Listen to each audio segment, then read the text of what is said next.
지난주에 불쑥 책 한 권이 집으로 배달되어 왔습니다.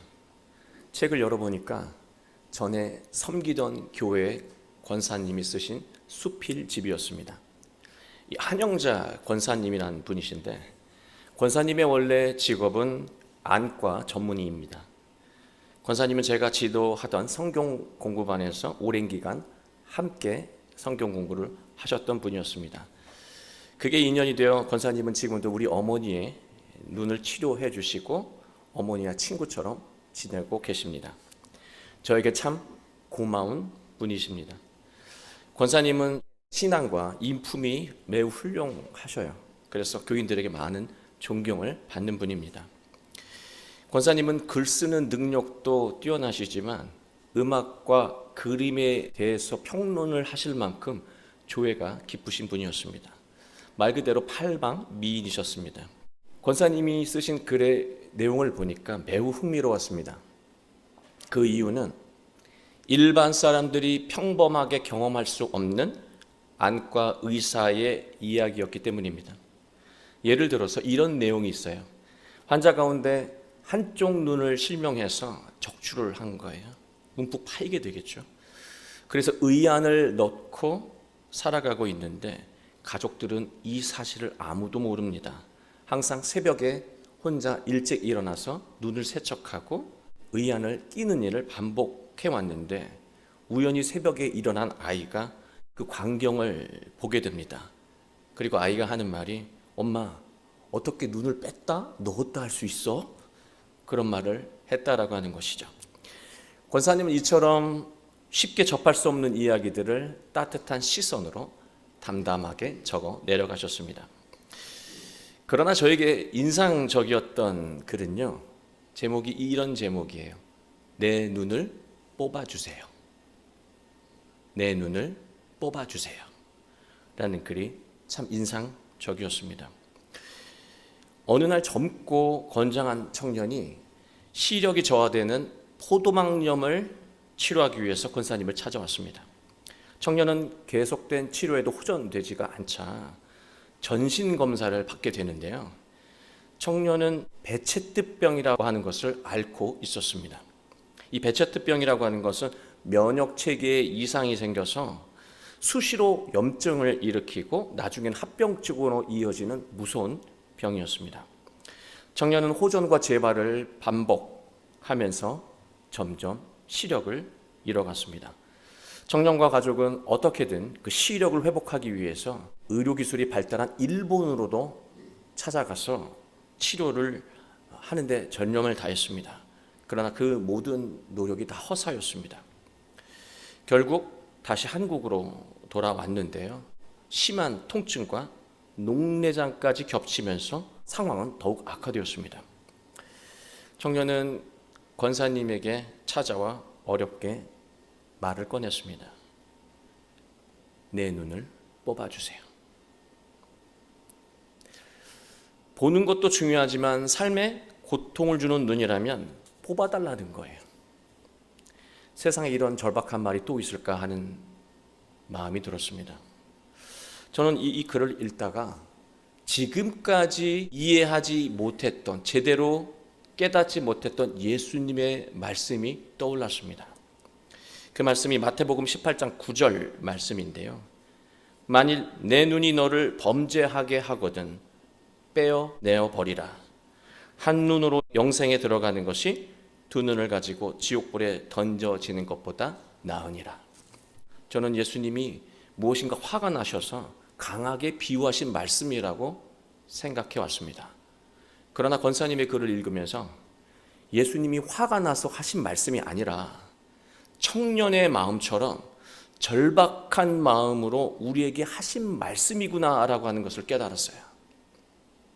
우리는 오랜 세월 일을 하거나 오랜 세월 사람과 지내다 보면은요, 보는 눈이 생깁니다. 견해가 생긴다는 거예요. 그것으로 말하고 그것으로 행동하게 됩니다. 보는 눈이 잘못되면 실언을 하게 되고 실수할 수밖에 없는 거예요. 삶의 고통과 관계의 어려움은 모두 잘못된 눈에서 비롯된다라고 하는 것입니다. 복된 삶을 살기 원한다면 절박한 마음으로 과거의 눈을 빼어내고 예수님의 복음으로 새로운 인식을 이식받아야 한다는 것입니다.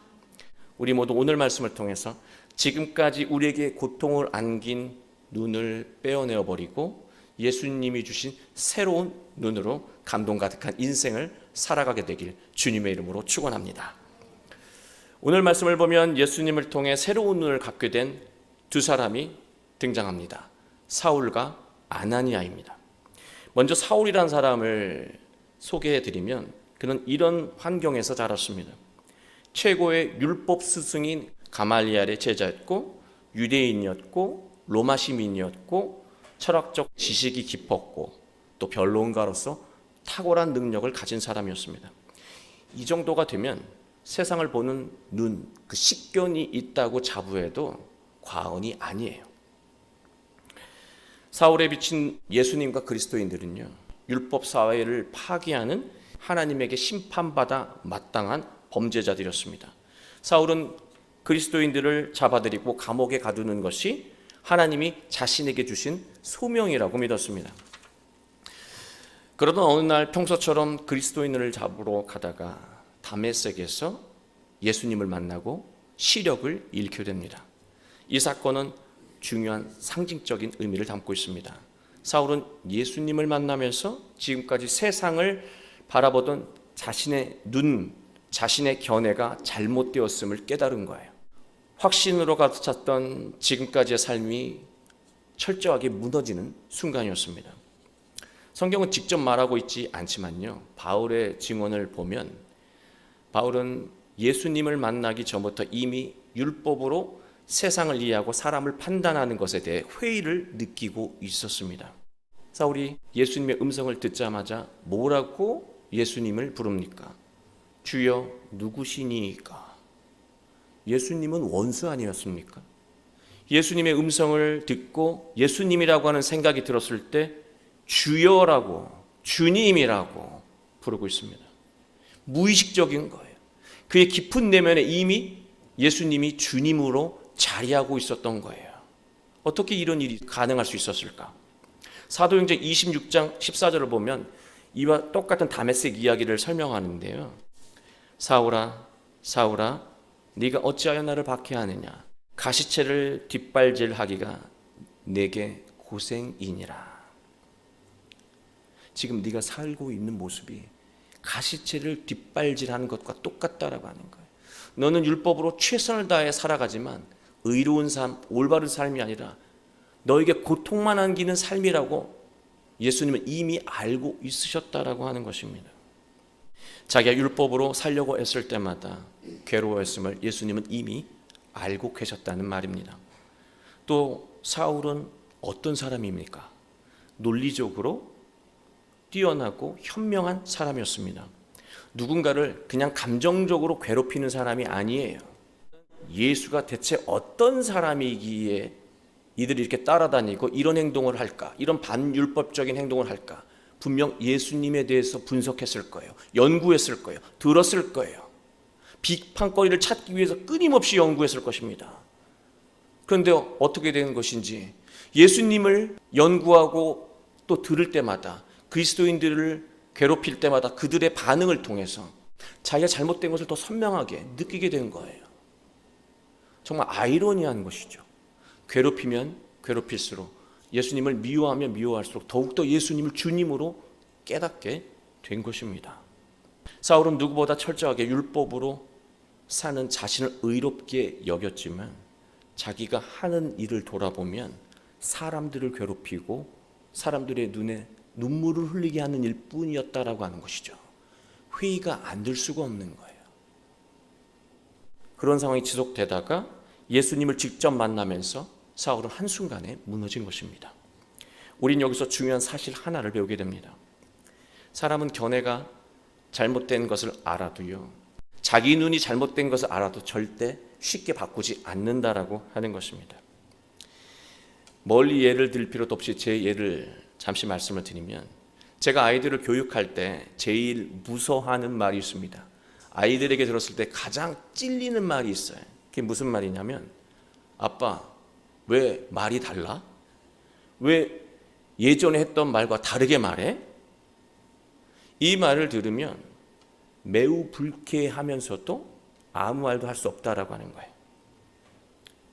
제가 전과 말이 달라졌다면 전에 했던 말이 잘못된 것이고, 잘못되었다면 잘못을 인정하면 되는 것입니다. 그런데 그게 너무 싫은 거예요. 그게 너무 아이들 앞에서 자존심 상하는 거예요.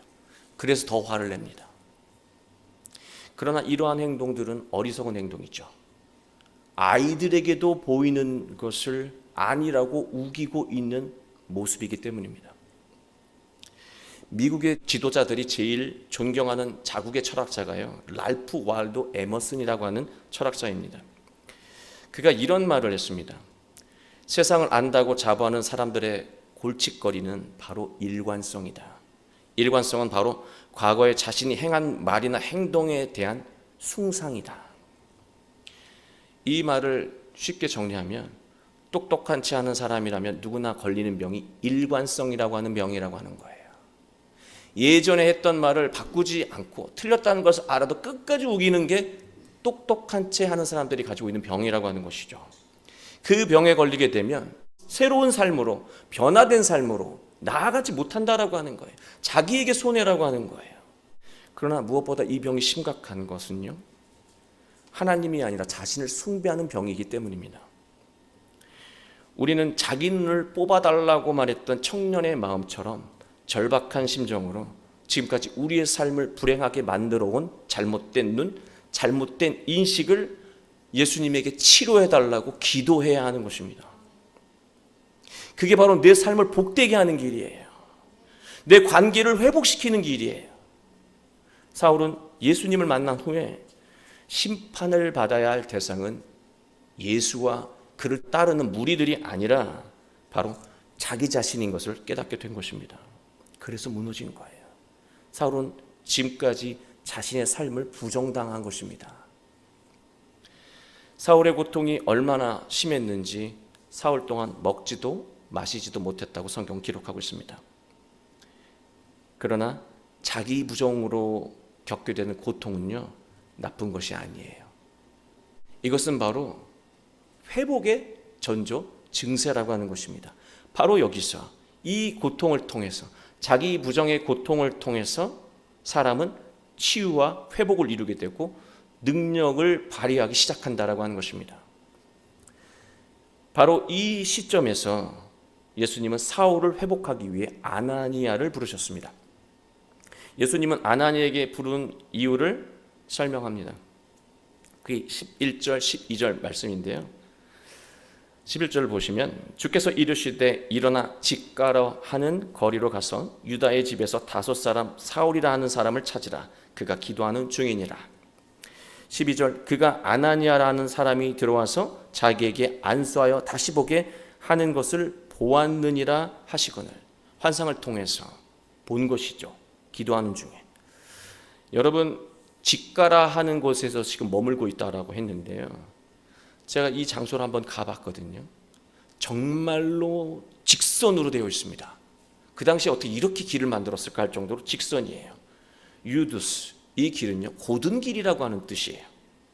사울이 얼마나 고집스럽고 꺾이지 않는 성품을 가진 사람인지 그가 거쳐가고 있는 이 지명을 통해서도 성경은 정확하게 보여주고 있는 것입니다. 결국 이 꺾이지 않는 것이 복음이 들어간 다음에 어떤 위협과 흔들림에도 꺾이지 않는 것으로 능력의 발판이 되는 것이죠. 그런 꺾이지 않는 고집을 가진 직가에서 회복하고 있는 바울이요, 그 사울이요, 예수님을 통해서 변화가 되었다라고 하는 거예요. 12절을 보면 환상을 보니까 아나니아 하는 사람이 와서 나를 안수하고 치유해서 내 눈이 열리게 된다라고 하는 것을 보았다는 것이죠. 결국 사울은 새로워질 준비를 하고 기다리고 있었다라고 하는 거예요. 그리고 아나니아에게도 예수님이 그가 변화될 준비를 가지고 기다리고 있으니까 너는 가면 된다라고 말씀하셨습니다. 사울이 참 대단한 것은요, 뒤늦게라도 예수님 앞에서 자신을 부정하고 현실을 받아들였다라고 하는 거예요. 부끄러운 현실을 받아들였다는 거예요. 현실이 부끄럽고 괴롭다고 현실을 부정하며 잊으려고 하면요, 현실은 변화되지 않습니다. 부정해야 하는 것은 현실이 아니라 자기 자신이에요. 바울처럼 자기 자신을 부정하고 현실을 인정하고 긍정할 때 삶의, 인생의, 가정의 새로운 변화가 일어나는 거예요. 그것은 교회도 마찬가지입니다. 마가복음 8장 34절을 보면 예수님이 이런 말씀을 하셨습니다. 누구든지 나를 따라오려거든 자기를 부정하고 자기 십자가를 지고 나를 따를 것이니라. 예수님의 말씀의 핵심이에요. 신앙은 예수님 앞에서 자신을 부정하고 새로운 눈으로 삶을 바라보는 것이고 관계를 바라보는 과정이에요. 그게 바로 신앙입니다. 사울은 기도하며 자신을 부정했고 괴로운 현실을 있는 그대로 받아들였습니다. 그리고 자신의 눈을 치유해 줄 아나니아를 기다리고 있었습니다. 10절을 보면 아나니아는 예수님이 부르실 때 내가 여기 있나이다 라고 부름에 응답하고 있습니다. 이사야 선지자가 하나님이 부르실 때 주님 내가 여기 있습니다. 그렇게 나아갔습니다. 그렇게 순종했습니다. 아나니아는 예수님이 부르실 때 이사야처럼 내가 여기 있나이다 라고 대답하며 순종했던 훌륭한 신앙인이었습니다. 그러나 아나니아 눈에도 문제가 있었습니다. 이렇게 바로 순종하는 사람도요, 눈에 문제가 있었다라고 하는 거예요. 견해에 문제가 있었다라고 하는 것입니다. 당시 그리스도인이라면 사울의 만행을 다 알고 있다라고 하는 것이죠. 아나니아가 사울에게 직접 피해를 입은 것은 아니었습니다. 그러나 13절을 한번 보시면 아나니아가 이런 말로 예수님에게 말씀드리고 있습니다. 주여 이 사람에 대하여 내가 여러 사람들에게 듣사온즉 그가 예루살렘에서 주의 성도에게 적지 않은 해를 끼쳤다 하더니, 아나니아는 사람들의 말을 통해서 사울을 보고 있었습니다. 사울을 이해하고 있었어요. 자기가 직접 보고 깨달은 것이 아니라, 느낀 것이 아니라 사람들의 말을 통해서 그를 바라보고 있었고 이해하고 있었다라는 사실입니다. 세상을 바라보는 사람의 눈과 시선은, 세상을 바라보는 사람의 눈과 시선은요, 사람들의 말에 영향을 받게 되어 있다는 거예요. 자녀들은 부모의 말에 많은 영향을 받습니다. 그 말을 통해서 세상을 바라보는 눈이 만들어져요. 그리고 제자들은 스승의 말과 가르침에 따라서 세상을 바라보는 견해가 만들어집니다. 세계관이 형성되는 거예요. 어떤 부모, 어떤 스승을, 또 어떤 친구를 만나느냐에 따라서 세상을 바라보는 눈이 온전하게 만들어질 수도 있고 병들게 만들어질 수도 있다라고 하는 것입니다. 그만큼 사람의 말은 사람들의 눈에 많은 영향을 준다라고 하는 것입니다. 아나니아의 문제는 평소에 예수님에게 순종했던 사도임에도 불구하고 중요한 순간에 예수님의 말씀보다 사람들의 말을 더 중요하게 여겼다라고 하는 것입니다. 아나니아의 말을 이렇게 쭉 들어보면요, 세상의 관점으로 보면 전혀 틀린 말이 아니에요. 충분히 합리적이고 타당한 말이에요. 그리스도인을 그렇게 괴롭혔는데 멀리해야 하는 것은 당연한 거예요. 그런데 중요한 것은요, 세상의 논리, 인간의 합리적인 생각보다 더 중요한 것은요, 예수님의 말씀이라고 하는 거예요. 우리가 그것을 놓칠 때가 너무나 많다라고 하는 것이죠. 우리는 나쁜 짓을 하려고 예수님과 등지지 않습니다. 예수님 말씀을 거역하는 것이 아니에요. 늘 합리적이고 누가 보더라도 타당한 일 때문에 예수님의 말씀을 다음으로 미루고 순종을 그 다음으로 계속해서 지연한다는 사실입니다. 아나니아도 똑같았던 거예요. 바로 아나니아의 이 문제가 바로 오늘날 신앙인이 겪고 있는 문제라고 하는 것입니다. 신앙생활을 하면서도 사람들의 합리적인 말을 더 중요하게 여기고 신뢰한다는 것이에요. 예수님은 아나니아를 이해시켜 주시면서 그의 눈을 새롭게 열어주셨습니다. 참 친절하신 것이죠. 15절, 주께서 이르시되 가라, 이 사람은 내 이름을 이방인과 임금들과 이스라엘 자손에게 전하기 위하여 택한 나의 그릇이라. 더 말할 필요 없지? 이 정도로 설명을 하신 거예요. 아나니아가 복된 사도였던 것은요, 예수님의 말씀을 이해하자 군말 없이 곧바로 순종했다라고 하는 것입니다. 그런데 우리는 하나님의 말씀에 은혜를 받고 감동을 해도 막상 순종해야 하는 순간에 놓이게 되면 여러 이유를 들면서 주저한다는 사실입니다. 여전히 자기 눈을 의지하고 있는 것입니다. 그래서 하나님의 계획을 보지 못해요. 하나님의 놀라운 복된 계획을 감지하지 못한다는 것입니다. 자기 생각이 훨씬 더 낫다라고 하는 것이죠. 자기 눈을 의지한다는 거예요. 랄프 waldo 에머슨의 말처럼 자기 생각을, 자기의 일관적인 그 합리적인 생각을 숭배한다는 것입니다. 그래서 하나님이 수없이 우리를 향해 시그널을 보내시고 메시지를 주셔도 자기 뜻을 고집한다라고 하는 사실입니다. 그래서 불행하게, 고단하게, 슬프게 살아간다는 거예요. 그러나 우리가 놓치지 말아야 하는 것은요, 아무나 하나님 말씀에 은혜 받는 게 아니에요.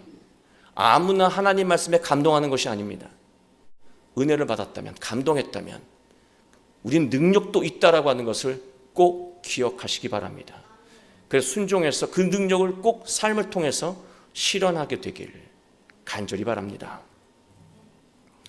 예수님은 말씀을 이어가셨습니다. 16절 말씀이에요. 그가 내 이름을 위하여 얼마나 고난을 받아야 할 것을 내가 그에게 보이리라 하시니. 예수님은 사울이 자신을 위해서 얼마나 고난을 받게 될지 사울에게 보여주신다고 말씀하셨어요. 저는 이 말씀을 묵상하면서 여태까지 그냥 쭉 넘어왔던 이 말씀인데 이번에 말씀을 묵상하면서 갑자기 예수님 말씀에 의문이 들었습니다. 아직 완전히 준비되지 않은 사울에게 너 앞으로 나를 위해서 장차 고난받을 거야, 그렇게 말한다면 과연 준비되지 않은 사울이 네, 당신을 위해서 고난받겠습니다 하고 따를까요? 아직 준비되지 않은, 아직 치유되지 않은 바울에게 이 말을 이렇게 성급하게 하실 필요 있습니까? 일단 회복시키시고 복음을 가르친 이후에 그를 더 많이 은혜를 베풀어 주셔서 힘이 나면 장차 네가 나에게 큰 일을 하면서 사도의 역할을 할 거야, 그렇게 말씀하셔도 될 것을 아직 회복도 되지 않은, 준비되지 않은 사람에게 이렇게 과한 이야기를 하시면 사울이 따르겠습니까? 그게 제가 가지고 있는 견해입니다. 제가 더 합리적인 견해를 갖고 있지 않나요? 예수님보다? 아니죠. 그러니까 문제라고 하는 거예요.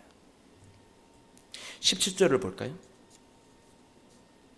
사울이 아나니아를 통해서 안수를 받고 예수님의 말씀을 전해 듣는 이야기들이 나옵니다. 그리고 18절을 보면 즉시 사울의 눈에서 비늘 같은 것이 벗어져 다시 보게 된지라, 그렇게 말하고 있습니다. 여러분, 저의 이 눈은 잘못된 거예요. 이러한 합리적인 생각이 우리의 신앙을 병들게 만들고 무능하게 만든다는 것이죠. 예수님 말씀을 한 번 더 따지면서 순종하지 않게 만든다는 거예요. 이 눈 때문에 고통을 받느니 눈을 빼어주십시오, 청년이 말했잖아요. 사울은 절박한 사람이었어요. 청년처럼 절박했어요. 하나님, 율법의 눈으로 사니 차라리 죽는 게 낫습니다. 저 좀 살려주십시오. 내가 새로운 눈을, 이 복음을 통해서 새로운 눈을 열어줄 거니까 그 삶을 통해서 수없이 그릇된 눈으로 죽어가는 사람들을 살려라. 그로 인해서 고난을 받을지 모르겠지만 그러한 거룩한 삶을 통해서 넌 인생은 구원받을 것이고 어떤 상황 속에서 너는 기쁨과 감동적인 인생을 살아갈 수 있게 될 거라고 하는 것이죠. 바울이 그러한 심정으로 예수님의 새로운 눈을, 그 복음을 받아들인 거예요. 사울은 율법의 눈, 자기 의로움의 눈을 과감하게 빼고 예수 그리스도 그 복음의 눈으로 인생을 살아가게 된 거예요. 사랑하는 교회 여러분, 우리는 가족이나 친구들, 또 때로는 교인들 때문에 속상한 마음과 또 미움, 원망이 생길 때가 있죠. 우리가 자신의 눈과 견해를 내려놓지 않으면 우리는 계속해서 고통스러운 마음의 감옥에서 벗어나지 못하게 될 것입니다.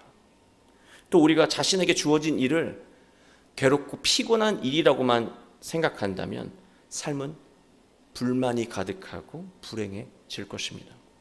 그러나 지금까지 우리의 눈과 견해를 내려놓고 예수님의 마음으로 세상을 보고 예수님의 눈으로 타인을 바라본다면, 자신에게 주어진 일을 또 볼 수 있다면 우리는 가장 이상적인 관계를 맺으며 행복을 누리게 될 것입니다.